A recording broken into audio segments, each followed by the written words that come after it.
نحمده ونستعينه ونستغفره ونؤمن به ونتوكل عليه ونعوذ بالله من شرور انفسنا ومن سيئات اعمالنا من يهده الله فلا مضل له ومن يضلل فلا هادي له نشهد ان لا اله الا الله وحده لا شريك له نشهد ان سيدنا ومولانا محمدا عبده ورسوله اما بعد وقد قال الله تعالى في القران العظيم يا أيها الذين آمنوا إذا نودي للصلاة من يوم الجمعة فاسعوا إلى ذكر الله وذروا البيع ذلكم خير لكم إن كنتم تعلمون.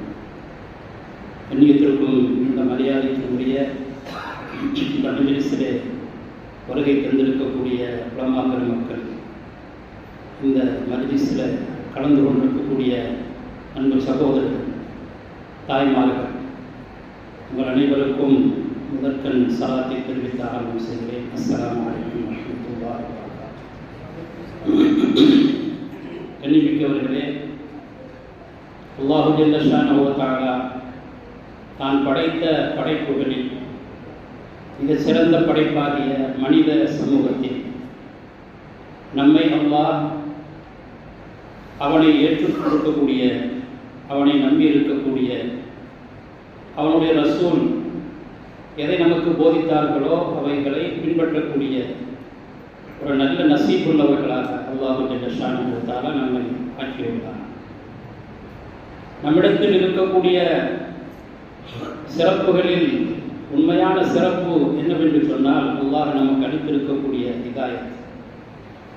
நம்மிடத்தில் எவ்வளவோ செல்வங்கள் இருக்கலாம், பொருள்கள் இருக்கலாம், கட்டிடங்கள் இருக்கலாம், பிள்ளை செல்வங்கள் இருக்கலாம், தங்கம், வெள்ளி, இன்னும் எது போன்ற எதெல்லாம் நாம் மிகப்பெரிய மதிப்பு வாய்ந்தவை, மிக உயரிய விலையுள்ளவை என்று நாம் நினைக்கிறோமோ அது எல்லாவற்றையும் விட ஹிதாயத்து தான் அல்லாஹ் நமக்கு தந்திருக்கக்கூடிய மிகப்பெரிய பொக்கிஷம்.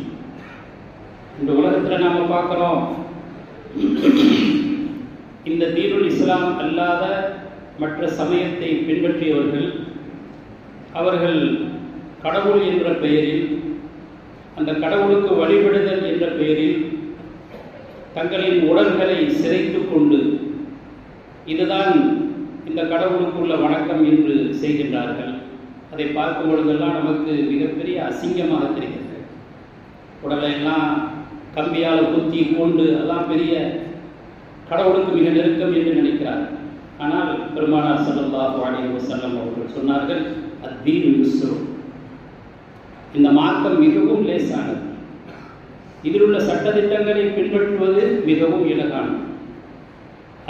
அத்தைத்துக்கும் பில் ஹனீஃபியத்தி சம்ஹத்தில் பைலா, பெருமானார் ஸல்லல்லாஹு அலைஹி வஸல்லம் அவர்கள் சொன்னார், நான் உங்களிடத்தில் மிகவும் தெளிவான, மிகவும் இலகுவான ஒரு மார்க்கத்தை கொண்டு வந்திருக்கிறேன். லைலுஹா கனஹாரிஹா, அதனுடைய இரவும் பகலை போன்று வெளிச்சம் உள்ளதாக இருக்கும், மிக பிரகாசமானதாக இருக்கும் என்று பெருமானார் ஸல்லல்லாஹு அலைஹி வஸல்லம் அவர்கள் சொல்லியிருக்கிறார். அப்படிப்பட்ட ஒரு மார்க்கத்திற்கு சொந்தமானவர்கள் முஃமின்கள், ஈமான் கொண்டவர்கள். ஈமான் என்றால் என்ன அர்த்தம்?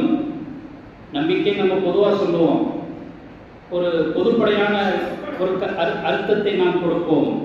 ஆனால் உண்மையில் ஈமான் என்னவென்றால், அத்தஸ்தீகு பிமா ஜாஅ பிஹி நபி ஸல்லல்லாஹு அலைஹி வஸல்லம் அனில்லாஹ், அல்லாஹ்வுடைய புறத்திலிருந்து பெருமானார் ஸல்லல்லாஹு அலைஹி வஸல்லம் அவர்கள் எதை கொண்டு வந்தார்களோ அது அனைத்தையும் உண்மைப்படுத்த வேண்டும், அதை உண்மை என்று நம்ப வேண்டும். அதிலே கொஞ்சமேனும் நம்முடைய உள்ளத்திலே சந்தேகமோ அல்லது அப்படி இருக்குமோ இப்படி இருக்குமோ என்ற ஊசலாட்டங்கள் ஏற்பட்டால் நம்முடைய ஈமானில் அது மிகப்பெரிய குறைபாடானதாக. சஹாபாக்கள் அப்படித்தான் இருந்தார்கள். பெருமானார் ஸல்லல்லாஹு அலைஹி வஸல்லம் அவர்கள் எதை கொண்டு வந்தார்களோ அதை மிக உறுதியான முறையிலே அவர்கள் பின்பற்றி செயல்படுவதாக இருப்பதை நாம் பார்க்கிறோம். சமீபத்தில் சில தினங்களுக்கு முன்னால் தான் மிஅராஜுடைய இரவு சென்றது. மிஅராஜுடைய காட்சிகளை பெருமானார் ஸல்லல்லாஹு அலைஹி வஸல்லம் அவர்கள் கண்டுவிட்டு தன்னுடைய மாமி முறையாகிய உம்மு ஹானி ரலியல்லாஹு அன்ஹு அவர்களிடத்தில் வந்து சொன்னபோது அவர்கள் ஒன்றும் சொல்லவில்லை. சொன்னார்கள் பெருமானார் ஸல்லல்லாஹு அலைஹி வஸல்லம், நான் கண்டுவிட்டு வந்த அல்லாஹ்வினுடைய அத்தாட்சிகளை நான் மக்களுக்கு போய் சொல்லப் போகிறேன் என்றார்கள். அப்பொழுதெல்லாம் இஸ்லாம் அவ்வளவு வரவேற்கவில்லை. ஆனால் அவர்கள் தடுத்தார்கள், போகாதீர்கள் என்று. அவருடைய கையை உதறிவிட்டு பெருமானார் ஸல்லல்லாஹு அலைஹி வஸல்லம் அவர்கள் சென்று மக்கா காஷிகள், மக்கா குறைஷிகள், காபிர்கள் குழுமி இருக்கக்கூடிய அந்த சபைக்கு முன்னால் வந்து பெருமானார் ஸல்லல்லாஹு அலைஹி வஸல்லம் அவர்கள் சொன்னபோது எல்லோரும் எள்ளி நகையாடினார். இடுப்புல கையை வச்சு சிரிச்சாங்க, சிரிச்சாங்க. என்னவா, 1 மாத தூரம் இங்கிருந்து போய் 1 மாத தூரம் அங்கிருந்து வரக்கூடிய தூர அளவுக்குள்ள அந்த ஜெருசலத்திற்கு இவர் ஒரு இரவிலே சென்றுவிட்டு அந்த இரவு முடிவதற்குள் வந்து விட்டாராம் என்று அவர்கள் எள்ளி நகையாடினார்கள். சொன்னாங்க, இதுவரை என்னென்ன விஷயத்தை சொன்னீங்க, அல்லாஹ் இருக்கான், சொர்க்கம் இருக்கு, நரகம் இருக்கு அப்படின்லாம் சொன்னீங்க, அதையெல்லாம் நாங்கள் ஏற்றுக்கிட்டோம். ஆனால் இதை ஏற்றுக்க முடியுமா? இதை அறிவிக்கவில்லையா இவர் மிகப்பெரிய பொய்யர் என்று சொன்னார். அந்த சமயத்தில் வெளியில் இருந்த அபூபக்கர் சித்திக் ரலியல்லாஹு அன்ஹு அவர்களிடத்திலே இந்த விஷயத்தை போய் சொன்ன போது அப்ப அவர்கள் கேட்டார்கள், ஸல்லல்லாஹு அலைஹி வஸல்லம் அவர்கள் சொன்னார்களா? அவர்கள் சொன்னார்கள் என்றால் லவ் சத்திக்குஹு, நான் அவர்கள் சொல்லுகின்ற அத்துணை விஷயங்களையும் நான் நம்புவேன் என்று சொன்னார், உண்மைப்படுத்துவேன் என்றார். இதுதான் உண்மையான ஈமான். பெருமானார் ஸல்லல்லாஹு அலைஹி வஸல்லம் அவர்கள் ஒரு யூதனிடத்திலே ஒரு வியாபாரம் செய்கிறார்கள், அதாவது ஒரு குதிரையை வாங்குகிறார்கள். அந்த குதிரையை வாங்குகின்ற சமயத்தில் அங்கு வேறு யாரும் இல்லை. அவங்க 2 பேருக்கு இடையில பேச்சுவார்த்தை முடிச்சு அந்த குதிரையை வாங்கிட்டு வந்துட்டாங்க. அதை வித்துட்டான் அந்த யூதன். ஆனால் பின்னால் அவனுக்கு ஒரு மனம் மாறிவிட்டது, இந்த குதிரையை நாம் ஏன் கொடுக்கணும், இன்னும் நல்ல விலைக்கு போகும் அப்படின்னு சொல்லி உடனே அவன் ஸல்லல்லாஹு அலைஹி வஸல்லம் அவர்களிடத்திலே தகராறு செய்தான். நீ இந்த குதிரையை எனக்கு கொடுத்துருங்க, நான் உங்களுக்கு விற்கல அப்படின்னு சொல்லி.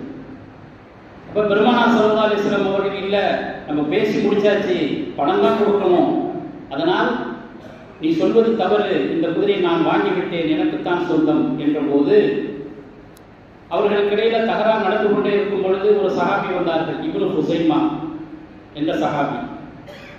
அவர்கள் என்னவென்று கேட்டார்கள். பிரச்சனை சொன்னவுடன் அப்ப அந்த சஹாபி சொன்னார்கள், இல்லை, பெருமானார் ஸல்லல்லாஹு அலைஹி வஸல்லம் அவர்கள் உன்னிடமிருந்து இந்த குதிரையை வாங்கிவிட்டார்கள், அதற்குரிய பணத்தையும் கொடுத்து விட்டார்கள். உடனே அவன் சொன்னான், இதற்கு யார் சாட்சி என்று கேட்டபோது இப்போ அந்த இப்னு ஹுஸைமா சொன்னான், நான் தான் சாட்சி. உடனே அவங்களுக்கு ஆச்சரியமா போச்சு அந்த யூதனுக்கு. எங்க 2 பேருக்கு இடையில தானே இந்த பேச்சுவார்த்தைகள் நடந்து முடிந்தது, அது நடக்கும்போது நீங்கள் இருக்கவில்லையே, அப்படி இருக்கும்போது எப்படி சொல்லலாம் என்று அவனுக்கும் ஒரு ஆச்சரியம். பெருமானார் ஸல்லல்லாஹு அலைஹி வஸல்லம் அவர்களும் சொன்னார்கள், எப்பா நாங்கள் இருவர் தான் இருந்தோம், நீங்க இல்லையே அப்படின்னு.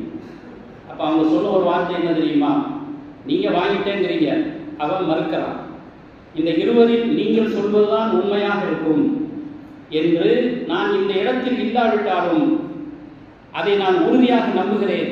ஆகையினால் நான் அடித்து சொல்கிறேன், நீங்கள் அந்த குதிரையை வாங்கிவிட்டீர்கள், அவன் அதை உங்களிடத்திலே ஒப்படைத்து விட்டான் என்பதை நான் உறுதியாக நம்புகிறேன். காரணம், நீங்கள் எங்களிடத்திலே நாங்கள் அந்த இருளிலே மூழ்கியிருந்த போது, மடமையிலே மூழ்கியிருந்த போது நீங்கள் எங்களிடத்தில் வந்து சொன்னீர்கள், படைத்த ரப்பு ஒருவன் இருக்கிறான், இவைகள் எதுவுமே படைக்கப்பட்டவைகள், வணக்கத்திற்கு தகுதியல்ல என்று சொன்னீர்கள். உண்மை ஏற்றுக்கொண்டோம். நான் திருத்தூதர், அல்லாஹ்வால் அனுப்பப்பட்ட உண்மையான நபி, இறுதி தூதர் என்று சொன்னீர்கள், அதை நாங்கள் ஒப்புக்கொண்டோம். இந்த உலகத்தில் நல்ல நல்ல அறங்கள் செய்து நம்முடைய வாழ்க்கை கழித்தால் சொர்க்கம் உண்டு என்றீர்கள், சொர்க்கத்தை நாங்கள் நம்பினோம். அல்லாஹ்வுக்கு மாறு செய்தால் நரகம் என்று சொன்னீர்கள், நரகத்தை நாம் நம்பினோம். இதை எதையுமே நாங்கள் பார்த்தோமா? உங்களுடைய பேச்சை மட்டும்தான் நாங்கள் நம்புறோம். அதனால நீங்கள் சொன்னால் அதுதான் உண்மை. நிச்சயமாக இந்த குதிரையை நீங்கள் வாங்கிவிட்டீர்கள், அது நான் பார்க்காவிட்டாலும் பார்த்ததை போன்று சாட்சி சொல்லுகிறேன் என்று சொன்னார். இதன் பிறகு பெருமானார் ஸல்லல்லாஹு அலைஹி வஸல்லம் அவர்கள் சொன்னார்கள், ஏதேனும் ஒரு விஷயத்தில் மார்க்க முறைப்படி 2 சாட்சிகள் வேண்டும், ஆனால் ஏதேனும் ஒரு விஷயத்தில் இந்த இப்னு ஹுஸைமா என்பவர் சாட்சி சொன்னார், அது சாதகமான சாட்சியாக இருந்தாலும் சரி, பாதகமான சாட்சியாக இருந்தாலும் சரி, அவர் ஒருத்தருடைய சாட்சியே போதும். அவர் ஒருவருடைய சாட்சி 2 சாட்சிகளுக்கு சமம் என்று பெருமானார் ஸல்லல்லாஹு அலைஹி வஸல்லம் அவர்கள் சொன்னார். இதுதான் உண்மையான ஈமான். நபி அவர்கள் எதை சொன்னார்களோ அதை உண்மைப்படுத்த வேண்டும். இந்த உம்மத்திற்கு அல்லாஹ் பல சிறப்புகளை வழங்கியிருக்கிறான். அதில் யாருக்கும் கொடுக்காத ஒரு சிறப்பு இன்றைய தினம் யௌமுல் ஜும்ஆ. இந்த யௌமுல் ஜும்ஆங்கிறது இருக்க, இது அல்லாஹு ஜல்ல ஷானஹு வ தஆலா கொடுப்பதற்கு முன்னால் பல சமுதாயத்தவர்களுக்கு இதை எடுத்துக்கொள்ளும்படி சொன்னான். ஆனால் இதற்கு முன்பிருந்த சமுதாயமாகிய யூதர்களோ நசாராக்களோ இந்த நாளை அவர்கள் தங்களுடைய வாரத்தில் உள்ள இபாதத் செய்வதற்குரிய நாளாக அவர்கள் தேர்ந்தெடுக்கவில்லை. கடைசியில் அல்லாஹு ஜல்ல ஷானஹு வ தஆலா இந்த உம்மத்திற்கு அந்த ஒரு நாளை ஒரு சிறப்பான நாளாக ஆக்கினார். பெருமானார் ஸல்லல்லாஹு அலைஹி வஸல்லம் அவர்கள் சொன்னார்கள், நஹ்னுல் அவ்வலூன வல் ஆஃபிரூன், நிச்சயமாக நாம் முன்னோர்கள், முந்தியவர்கள், பிந்தியவர்கள். அதாவது சிறப்பிலே நாம் அல்லாஹ் நம்மை முந்தியவர்களாக ஆக்கியிருக்கிறார். இந்த உலகத்தில் பிறப்பிலே நமக்கு பிந்தியவர்களாக ஆக்கியிருக்கிறார். நமக்கு முன்னால் வேதம் கொடுக்கப்பட்ட 2 சமுதாயங்கள் இருந்தார்கள். அந்த வேதம் கொடுக்கப்பட்ட 2 சமுதாயத்திற்கு அல்லாஹ் இப்படிப்பட்ட ஒரு நாளை ஒரு சிறந்த நாளாக ஆக்குவதற்குள்ள பாக்கியத்தை அல்லாஹ் எடுத்துட்டான். அதனால் அவர்கள் என்ன செய்தார்கள்? நமக்கு அல்லாஹ் கொடுத்தான். இந்த யௌமுல் ஜும்ஆவை வணக்கத்திற்குரிய ஒரு நாளாக, விசேஷமான வணக்கங்களும் நல்ல அமல்களும் புரிவதற்கும் அதன் மூலம் அபரிமிதமான சவாபுகளை தருவதற்கும் உள்ள ஒரு நாளாக அல்லாஹு ஜல்ல ஷானஹு வ தஆலா நமக்கு ஆக்கினான். எது மிக இலகுவானதோ நேர்வழியானதோ அப்படிப்பட்ட ஒரு நாளை அல்லாஹு ஜல்ல ஷானஹு வ தஆலா நமக்கு தேர்ந்தெடுத்திருக்கிறார். இதன் பிறகுதான் மற்றவர்கள் வருகிறார்கள். யூதர்களை எடுத்துக்கொண்டால் அவர்கள் சனிக்கிழமையை தங்களுடைய இபாதத்துடைய நாளாக கொண்டாடுகிறார்கள். நசாராக்களை எடுத்துக்கொண்டால் ஞாயிற்றுக்கிழமைகளில் தங்களுடைய இபாதத்துடைய நாளாக அவர்கள் ஆக்கியிருக்கிறார்கள். ஆனால் எது மிக அவசியமானதோ, எது மிகவும் நேர்வழியானதோ அப்படிப்பட்ட ஒரு நாளை இன்று நமக்கு அல்லாஹ் நமக்கு தந்திருக்கிறார். ஹைரு யௌமின் தலஅத் அலைஹி ஷம்ஸ், பெருமானார் ஸல்லல்லாஹு அலைஹி வஸல்லம் அவர்கள் சொன்னார், இந்த ஜும்மாவுடைய நாள் இருக்கிறது சய்யிதுல் அய்யாம், நாட்களுக்கெல்லாம் மிக தலையாய நாள். இந்த நாளில்தான் சூரியன் உதயமாகக்கூடிய நாட்களிலேயே மிகவும் சிறந்தது. காரணம், இந்த நாளில் தான் சையதுனா ஆதம் அலைஹிஸ்ஸலாம் அவர்கள் படைக்கப்பட்டார். இதே நாளில் தான் சையதுனா ஆதம் அலைஹிஸ்ஸலாம் அவர்கள் சொர்க்கத்திற்கு சென்றார்கள். இதே நாளில் தான் கியாமத்தும் ஏற்படும். ஆகையினால் தான் ஒவ்வொரு வெள்ளிக்கிழமையும் ஹதீஸிலே வருகிறது, ஒவ்வொரு வெள்ளிக்கிழமை வரும் பொழுதும் இந்த உலகத்தில் இருக்கக்கூடிய அத்துணை ஜீவராசிகளும், மனிதர்கள் ஜின்னுகளை தவிர எல்லா ஜீவராசிகளும் பயப்படுகின்றன. காரணம், இந்த நாளில் தான் கியாமத் நாள் வர இருக்கிறது. இப்போ கியாமத் நாள் வரக்கூடிய ஒரு வெள்ளிக்கிழமையாக இது இருக்குமோ என்று அவைகள் எல்லாம் பயப்படுகின்றன. ஆனால் மனிதர்கள், ஜின்னுகள், இந்த 2 பிரிவினரும் மட்டும் அவர்கள் பயப்பட்டு இருக்கிறார்கள். அல்லாஹு ஜல்ல ஷானஹு வ தஆலா அப்படிப்பட்ட ஒரு சிறப்பான நாளை தந்திருக்கிறார். வேற யாருக்கும் கொடுக்காத ஒரு நாள். இந்த நாளுடைய சிறப்புகளை நாம் பல விஷயங்கள் கேள்விப்பட்டிருப்போம். இதற்கு எந்த அளவுக்கு முக்கியத்துவம் கொடுக்க வேண்டும் என்பதை நாம் எல்லாம் தெரிந்திருப்போம். ஆகையினால் தான் இந்த நாள் உதயமாகிவிட்டால் பிரயாணம் செய்யக்கூடாது. ஜும்மா எங்காவது கிடைக்கும் என்றிருந்தால் பிரயாணம் செய்ய வேண்டும்.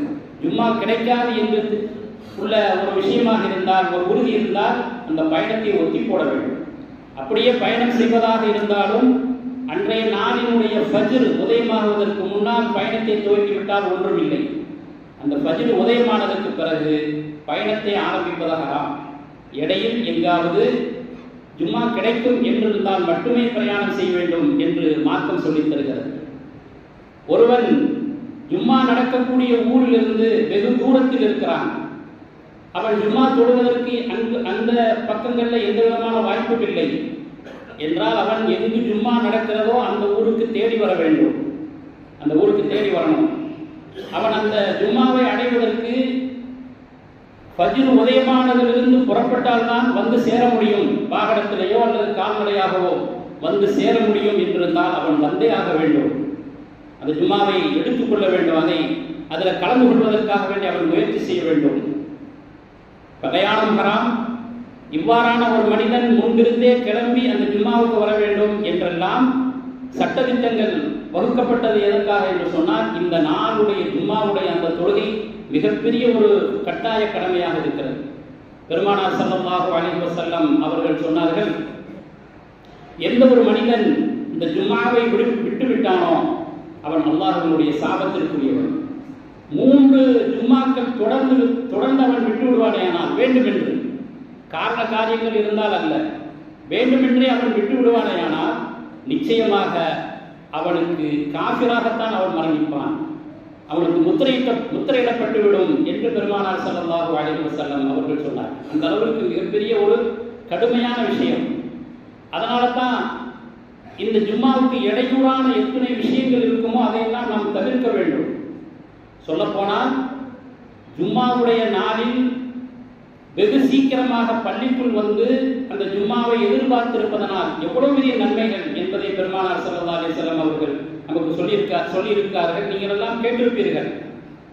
அதாவது அன்றைய ஜும்மாவுடைய நாளில் யார் மிக அழகான முறையிலே குளித்து நல்ல உடையை அணிந்து நறுமணம் பூசி அவர் நேரத்தோடு வந்து விடுகிறாரோ அவருக்கு ஒரு ஒட்டகத்தை குர்பானி கொடுத்த நன்மை கிடைக்கிறது முதல் நேரம். இரண்டாவது நேரத்தில் வரக்கூடியவருக்கு ஒரு மாட்டை அறுத்து குர்பானி கொடுத்த நன்மை இருக்கிறது. மூன்றாவது பகுதியிலே யார் வருகிறாரோ அவருக்கு கொம்புள்ள ஒரு ஆட்டை குர்பானி கொடுத்த நன்மை இருக்கிறது. நாலாவது பகுதியிலே யார் வருகிறாரோ அவருக்கு ஒரு கோழியை அறுத்து குர்பானி கொடுத்த நன்மை இருக்கிறது. அதற்கு அடுத்த நேரத்தில் யார் வருகிறார்களோ அவர்களுக்கு ஒரு சிட்டுக்குருவியை அறுத்து கொடுத்த நன்மை இருக்கிறது. அந்த நேரத்திற்கு பிறகும் யார் வருகிறார்களோ அவர்களுக்கு ஒரு முட்டையை கொடுத்த சவாப் இருக்கிறது என்று பெருமானார் ஸல்லல்லாஹு அலைஹி வஸல்லம் அவர்கள் ஒரு ரிவாயத்தில் 5 பங்காகவும் இன்னொரு ரிவாயத்தில் 6 பங்காகவும் சொல்லப்பட்டிருக்கிறார். இந்த நேரம் முதல் நேரம், இரண்டாவது நேரம், மூன்றாவது நேரம் இப்படி நேரங்களை 5ஆகவோ அல்லது 6ஆவதோ அதை பங்கு வைப்பதற்கு எதிலிருந்து எது என்று சொல்கிறார்கள் என்று சொன்னால் ஃபஜ்ர் உதயமானதிலிருந்து ஹத்தீப் மிம்பர்ல ஏறுகின்ற வரை உள்ள அந்த நேரங்களை பங்கு வைத்தால் 6 பங்காகவோ அல்லது 5 பங்காக வைத்தால் எது வருமோ அந்த அளவிற்கு நன்மைகள் கிடைக்கிறது என்று பெருமானார் ஸல்லல்லாஹு அலைஹி வஸல்லம் அவர்கள் சொல்கிறார்கள். ஆகையினால் ஒரு மனிதன் முதல் நேரம் என்று சொன்னால் ஒரு 6 மணி நேரம் என்று வைத்துக் கொண்டால் ஒவ்வொரு மணி நேரமும் முதல் நேரம், இரண்டாவது நேரம். அப்படி என்றால் முதல் நேரம் எப்பொழுது ஃபஜ்ர் உதயமானதில் இருந்து 1 மணி நேரத்துக்குள்ள அப்போய் வந்துவிட வேண்டும். அப்படி வந்து கடைசி வரை அவர் இருக்க வேண்டும். ஜும்மாவை முடித்துவிட்டு தான் அவர் செல்ல வேண்டும். அதுவரை அவர் பள்ளியிலே தங்கியிருந்து இழத்திக்காவுடைய நியத்தில் தங்கியிருந்து குர்ஆனையோ மற்ற நல்ல அமல்களையோ செய்வார்களே ஆனால் அவர்களுக்கு ஒரு ஒட்டகத்தை கொடுத்த சவாப் இருக்கிறது என்பது இதனுடைய பொருளாகும். ஒருவர் என்னிடத்தில் சொன்னார், நான் 11 மணிக்கே போயிடுவேன், நீ 11 மணிக்கே போறதுனால எனக்கு ஒட்டகத்தினுடைய நன்மை கிடைச்சிருச்சு அப்படின்றார். நான் சொன்னேன், அப்படி கிடையாது. முட்டையே கிடைக்குமாங்கிறது சந்தேகமா இருக்கு. ஒட்டகத்தை உங்களுக்கு கிடைக்கணும்னா நீங்க ஃபஜ்ர் உதயமானதிலிருந்து புறப்பட்டு வர வேண்டும். அப்படியா அப்படிங்கிறார். அவர் நினைச்சுட்டார் 11ல இருந்து 12:30க்குள்ள 1 மணி நேரத்தில் நம்ம போயிட்டா எல்லாம் கிடைச்சிடும் அப்படின்னு சொல்லி. ஆனால் இன்னும் அப்படித்தான் இருக்கிறாங்க. பயான் பண்ணக்கூடிய அசத்துமார்களுக்கு தான் தெரியும். 12:50க்கு பயான் ஆரம்பிக்குன்னு சொல்லுவாங்க. ஆனால் பள்ளியில் பார்த்தா இங்கே ஒரு ஆள் அங்கே ஒரு ஆள் அவங்கள பார்த்தா பேசியாகணும். வேறு வழியே இல்லை. ஏதோ சும்மா யாருமே இல்லாமல் பேசிட்டு இருக்கிறாருங்கிற அந்த பேர் மாறிடும். கொஞ்சம் ஒரு 4-5 பேராவது இருக்கிறாங்க, அதை வச்சு பேசுறாரு அப்படின்னு வரும். ஆனால் மிகப்பெரிய ஒரு பரிதாபம், எவ்வளவு பெரிய ஒரு சிறப்பான நாளை எந்த 2 சமுதாயங்கள் தவறவிட்டதோ அப்படிப்பட்ட ஒரு சிறப்பான நாளை அல்லாஹ் ஷான போத்தாலா நமக்கு வழங்கியிருக்கிறான் என்று சொன்னால் அது எவ்வளவு பெரிய ஒரு பொக்கிஷமாக இருக்க வேண்டும். இப்படி வரக்கூடிய நபர்களை மலக்குமார்கள் அந்த மஸ்ஜிதினுடைய வாயிலில் நின்று அவர்கள் பதிவு செய்து கொண்டே இருக்கிறார்கள். இவர் இந்த டயத்தில் வந்தார், இவர் இந்த டயத்தில் வந்தார். கடைசியில் எதுவரை அவர்கள் பதிவு செய்வார்கள்? எப்பொழுது மிம்பர் படியிலே ஹத்தீப் குத்துபாவுக்காக ஏறுகிறாரோ அதுவரை அவர்கள் பதிவு செய்வார்கள். அதன் பிறகு அந்த ஏடுகளை மூடிவிட்டு அவர்களும் குத்துபாவை கேட்பதற்காக வேண்டி அமர்ந்து விடுவார்கள். இன்னைக்கு குத்துபாவை கேட்கிறவங்க யார் இருக்கிறாங்க? சில பேர் ஓடி வருவாங்க குத்துபாலாம் முடிஞ்சதுக்கு பிறகு. ஷாஃபி மதுஹப்ல ஒரு சட்டம் இருக்கிறது, 40 பேர் இருந்தால் தான் ஜும்மா கூடும். அதுவும் ஃபாத்திஹா சூராவை ஓதக்கூடிய 40 பேர்கள், அதுவும் நல்ல திருத்தமாக ஓதக்கூடியவர்கள், குறைபாடோடு ஓதக்கூடியவர்கள் அல்ல. அந்த 40 பேர்கள் இருந்தால்தான் ஜும்மா கூடும். இல்லை என்று சொன்னால் 40 பேரோட கம்மியாக இருந்தால் லுஹர்தான் கூடும் ஒரு ஊரில். அதுவும் ஊருடைய சொந்தக்காரர்களாக இருக்க வேண்டும், வெளியூர் வாசிகளாக இருக்கக்கூடாது. ஆனால் மாலிக் மாவட்டத்தில் 12 நபர்கள், அபூ ஹனீஃபா ரஹ்மத்துல்லாஹி அவர்களிடத்தில் 3, அதுக்கு மேலே. இப்போ 40 பேர்களின் மீது ஒரு ஜும்மா உண்டாகுவதற்கு, அந்த ஊரில் உள்ள ஜும்மா நடைபெறுவதற்கு இந்த 40 பேரும் மிக முக்கியம். அதனால் இந்த 40 பேர்கள் என்ன செய்ய வேண்டும்? குறைந்தபட்சம் அந்த குத்துபாவுக்கு முன்னாலேயாவது வந்து சேர வேண்டும். சேர்ந்து அந்த குத்துபாவை 40 பேரும் கேட்டு அந்த குத்துபா முடிவுற்றால்தான் அதன் பிறகு உள்ள ஜும்மாவே கூடும் என்று சட்டம் இருக்கிறது. இப்போ குத்துபாவை கேட்கக்கூடிய 40 பேர்களாவது அதில் இருக்க வேண்டும் என்ற ஒரு கடமை இருக்கும் பொழுது, இன்று நாம் பார்த்தால் குத்துபாவை ஆரம்பிக்கக்கூடிய சமயத்தில் கூட மிக குறைவானவர்கள் தான் ஆகிறார்கள். எல்லோருமே அந்த டயத்தை பார்த்து, வீட்டில் உள்ள அந்த டயத்தை பார்த்து கரெக்டாக அந்த தொழுகைக்கு தாங்க சொல்லும் போது போய் சேர வேண்டும் அப்படிங்கிற எண்ணத்திலே அவர்கள் இருக்கிறார்கள். ஒரு வகையில் பார்த்தால் அவர்கள் நசீப் கெட்டவர்கள் என்றுதான் சொல்ல வேண்டும். முன்கூட்டியே வந்தால் எவ்வளவு பெரிய நன்மைகள் இருக்கிறது. மஸ்ஜிதுக்குள் நுழைந்து ஏட்டுக்காப்புடைய நியத்தில் இருக்கலாம், குரானை ஓதலாம், தஸ்பீஹாத்துகளை ஓதலாம், சுன்னத்துகளை நிம்மதியான முறையிலே தொழுகலாம். அவசரமாக தொழாமல் நிம்மதியான முறையிலே தொழுகலாம். அதல்லாமல் அங்கு போதிக்கப்படக்கூடிய குர்ஆன், அதாவது இமாமுடைய பயானை கேட்டு அந்த பயானில் எத்தனையோ நல்ல விஷயங்கள் சொல்லப்படுகிறது, அதை கேட்பதற்குள்ள ஒரு வாய்ப்பு கிடைக்கும். இதுவெல்லாம் இழந்து விடுகிறார்கள் எத்தனையோ பேர்கள்.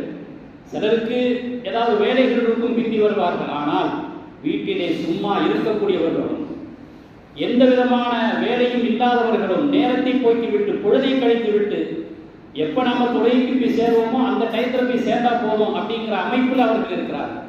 இது மிகப்பெரிய ஒரு வருத்தத்திற்குரிய விஷயமாக இருக்கிறது.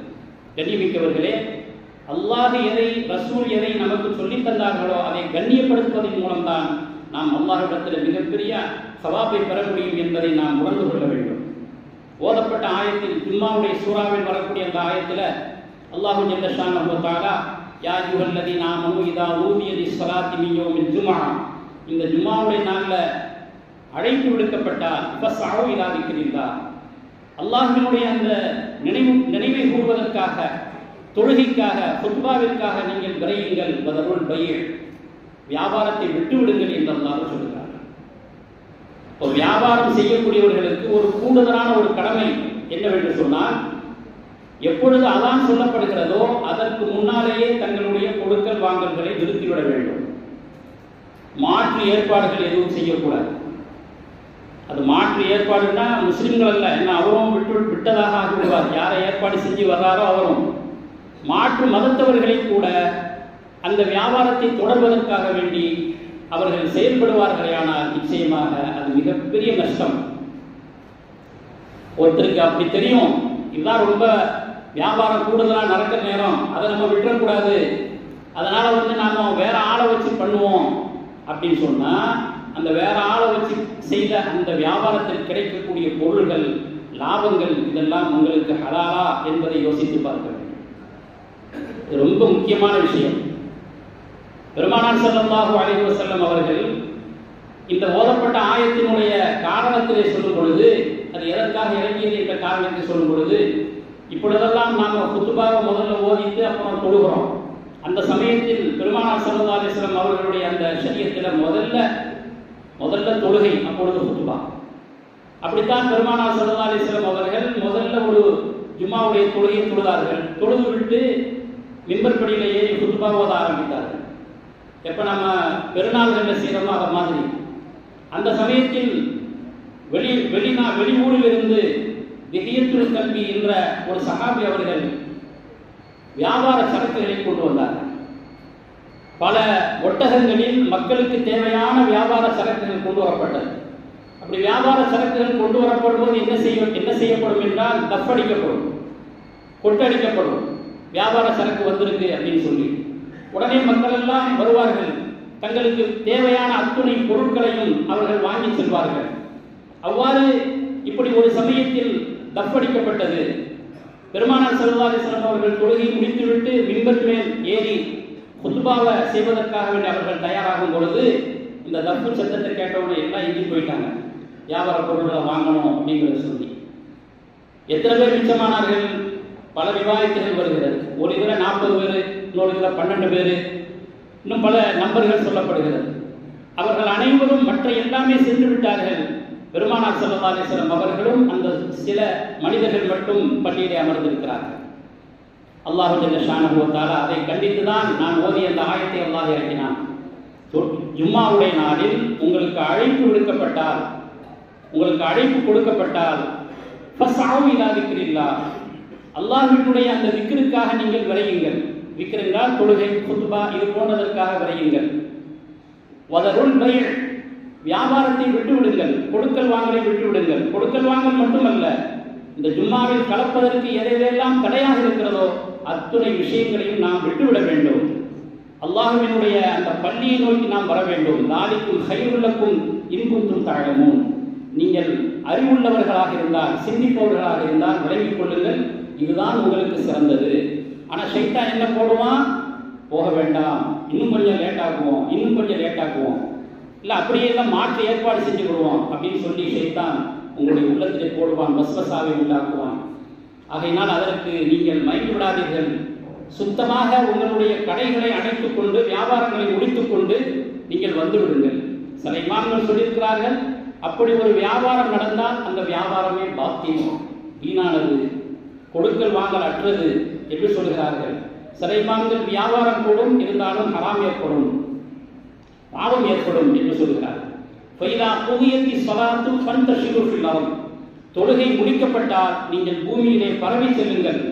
வப்தகு மின் ஃபضலில்லாஹ், பூமியிலே உங்களுக்காக அல்லாஹ்வுடைய புறத்திலிருந்து ஏற்படுத்தப்பட்ட அந்த அல்லாஹ்வினுடைய ரஹ்மத்தை நீங்கள் தேடுங்கள் என்று அல்லாஹ் சொல்கிறார். தொழுகை முடிஞ்ச பிறகு, எல்லாமே முடிஞ்ச பிறகு தான் நீங்கள் செய்யுங்க அப்படின்னு அல்லாஹ்வுடைய ஷானஹு வ தஆலா தன்னுடைய திருமறையிலே சொல்கிறார். அதனால தான் சில இமாம்கள் சொல்லியிருக்கிறார்கள், ஜும்மாவுக்கு பிறகு நடக்கக்கூடிய வியாபாரம் ரொம்ப லாபமானது, அல்லாஹ்விடத்தில் மிகப்பெரிய சவாபை தரக்கூடியது என்று சில இமாம்கள் சொல்லி, அவர்கள் ரொம்ப வற்புறுத்தலின் பேரில் அவர்கள் மக்களிடத்திலே சென்று சிறு வியாபாரங்களை செய்து வருவார்கள். காரணம், அல்லாஹ் ஜல்ல ஷானஹு வ தஆலாவுடைய கட்டளை. அல்லாஹ் சொல்லி இருக்கிறான், ஜும்மா முடிந்து விட்டால் வியாபாரம் செய்ய, அதில் மிகப்பெரிய பரக்கத்து இருக்கிறது என்று சொல்லி. அப்போ இந்த ஆயத்து இறங்கின பிறகு பெருமானார் ஸல்லல்லாஹு அலைஹி வஸல்லம் அவர்கள் சொன்னார்கள், எல்லோரும் சென்று விட்டார்கள் உலகப் பொருளை தேடி, உலகப் பொருளை வாங்குவதற்காக வேண்டி சென்று விட்டார்கள். ஒரு சில நபர்கள் மட்டும் இருந்தார்கள். இந்த ஒரு சில நபர்கள் மட்டும் இருந்திருக்காவிட்டால், அவர்களும் சென்றிருந்தால் இந்த ஓடை, அங்கு இருக்கக்கூடிய ஒரு ஓடை பகுதி, அது பூராவும் நெருப்பு கொண்டிருக்கும். அந்த நெருப்பு மூண்டால் யார் இருந்தார்களோ அவர்களை தவிர எல்லோரையும் அல்லாஹ் தஆலா அந்த நெருப்பை கொண்டு அழித்திருப்பான் என்று பெருமானார் ஸல்லல்லாஹு அலைஹி வஸல்லம் அவர்கள் சொன்னார்.